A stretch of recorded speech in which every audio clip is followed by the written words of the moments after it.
Welcome back to the Foundry by Forge College. I'm so excited to dive into this explainer with you today. Okay, here's a hard truth about Web3 security. Without concrete evidence, a security finding is really just an opinion. It's kind of like walking into a courtroom, pointing at the defendant and saying, "Trust me, Your Honor, I literally saw the bug, it was right there a second ago." Yeah, that's just not gonna fly. So today, we're jumping right into planning real-world audits and evidence workflows, where we'll figure out exactly how to back up our claims with undeniable, rock-solid proof. Let's take a super quick look at our agenda. We're going from kickoff to action, setting up the forensic audit lab, running through the 5 phases of an audit, hitting the triage emergency room, and then finalizing your audit plan. Think of this as your ultimate investigator's playbook, bridging the gap between high-level methodology and your actual live capstone project. Right, so part 1, from kickoff to action, bridging theory and reality. Let's shift gears from the theoretical mapping we did in our previous kickoff lesson directly into the operational reality of a hands-on audit. So the main thing here is moving from what we're inspecting, the asset registers and threat models we built last time, to exactly how we prove a vulnerability actually exists. The asset register and attack surface matrix, that was our map. Today, we're building an actionable plan and evidence flow. That's our compass. Seriously, the most common way audits go off the rails in the real world is because of an implicit evidentiary standard, which is really just a fancy, polite way of saying you and the client are aggressively disagreeing on what counts as proof. We are going to fix that right now, locking down our evidence workflow before we even look at a single line of code. Moving right along to Section 2, the Forensic Audit Lab, collecting immutable evidence. This is the phase where we start treating our audit environment with the absolute strict discipline of a crime scene investigator. We're talking bagging and tagging every single piece of evidence. Okay, so first up, the provenance snapshot. This is your anchor. It guarantees that any finding you make can be rebuilt by anyone anywhere in the world. When you spot a bug, you've got to capture the exact repository URL, the specific branch, the precise commit hash, and the build environment of the target contract. Why is this so incredibly vital? Well, imagine you don't anchor your code, right? A developer might just quietly push a hotfix, change one tiny line, and say, "Hey, it works on my machine."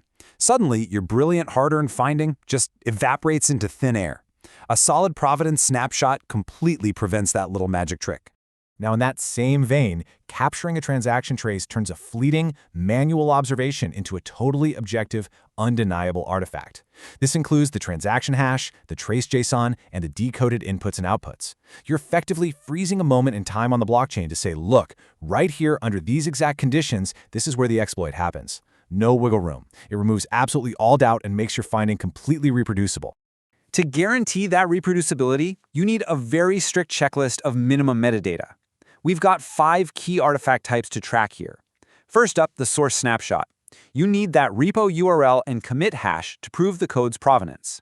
Second is the compiled bytecode, documenting the compiler version and settings so you know the deployed code actually matches the source. Third, the chain snapshot, meaning you need the exact block number and RPC endpoint to perfectly reproduce the state of the chain right when you found the bug. Fourth, transaction evidence, like the trace JSON we literally just talked about. And fifth, the reproduction test. This is a script with expected results that automates your proof, so continuous integration systems can validate your claim automatically. Catch all 5 of these, and your finding is practically bulletproof. Next up, Section 3, 5 phases of an audit. Let's step out of the lab and into the field investigation to see how this operational workflow really comes together. These 5 phases are the core operational workflow you're going to use to hunt down bugs. And fun fact, they mirror the exact methodologies practiced across all Forge College programs. Phase 1 is onboarding. That's where you grab your snapshotted provenance. Phase 2, automated checks, where you run your static analysis tools and, this is key, carefully preserve the raw machine outputs and tool versions. Phase 3 is manual review. This is where human intuition meets the code, and you really focus on reproduction. Phase 4 is triage, which we'll drill into in just a second, and finally Phase 5, reporting, where you hand off your confirmed findings right alongside all that undeniable evidence you've collected. Stick to this flow and nothing falls through the cracks. Okay, once that manual review heats up, we are shifting gears into Section 4, the triage emergency room.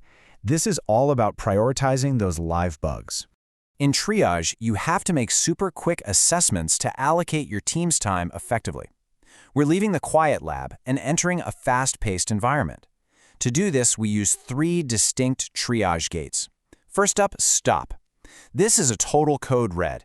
We're talking a private key leap or an exploitable function that's actively draining funds. You drop everything and escalate. Second is reproduce. This is for actionable vulnerabilities where the attacker prerequisites match the asset value. Here, you capture your artifacts and write your tests before moving forward. And third, monitor. This is for low confidence or low impact flags. You document them, sure, but you don't obsess over them. It's a fast, binary decision-making framework that absolutely saves you from getting lost in the weeds. I absolutely love this quote. Concrete artifacts are the difference between an opinion and a defensible security finding. This is the ultimate mantra of the emergency room. Your triage decisions depend entirely on the immutable evidence backing them up. Think about it. You can't just run into a hospital shouting emergency without showing the X-ray, right? Well, in our world, the X-ray is your transaction trace, your commit hash, or your failing test script. Finally, let's head into Section 5, finalizing your audit plan, getting you fully prepared for live triage. Let's tie everything together so you can carry this exact operational plan right into your live capstone audit. Just remember the rule of 3 for your evidence workflow: provenance, reproducibility, and prioritization. Provenance anchors the code. It locks down the exact commit and environment so the ground doesn't shift beneath your feet. Reproducibility proves the flaw. It provides the failing test or trace so anyone can see the bug in action. And prioritization saves your team's time, using those stop, reproduce, and monitor gates to focus only on what truly matters. Master these 3, and you officially transition from someone just glancing at code to a professional auditor building a completely airtight case. So I'll leave you with this final, kind of provocative question. Will your next security finding actually hold up in the forensic lab? Really ask yourself that as you finalize your checklists and gear up for live vulnerability detection. Bag and tag your evidence, follow the phases, and trust your triage process. Thank you so much for joining me for this explainer. To dive even deeper into mastering these Web3 audit workflows and to explore a ton of other amazing resources, be sure to visit forge.college. Keep your evidence immutable, keep your triage sharp, and I'll catch you in the next one.